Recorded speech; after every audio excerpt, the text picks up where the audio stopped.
Welcome back mga katambalan, mga hot topic and issue pag-usapan natin. Update po tayo kay Barbie Fortesa at kay David Licapo na kung saan nga po kahapon ay nag-morning run itong si Barbie kasama nga po ang kanyang kaibigan na si Jameson Blake.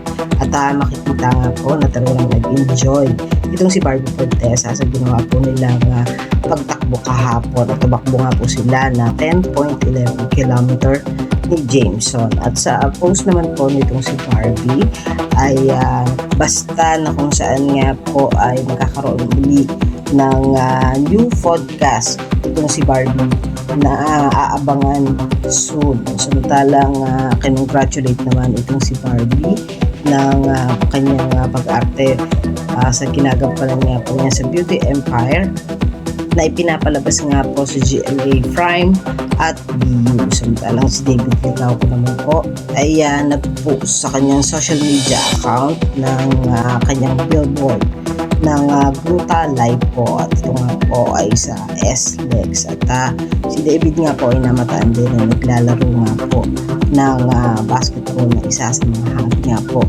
itong si David. At ito nga lang nakaraan ay nagsunod-sunod nga po ang mga endorsement itong si David na Taco Story DPI, ang mga endorsement at guesting itong si David. Yan po yung mga update natin kay Barbie at kay David. Kayo mga katambalan, ano ang masasabi mo? Comment lang sa comment section, pag-usapan natin. Yan ang mga hot topic and issue dito lamang sa Tambalang JK.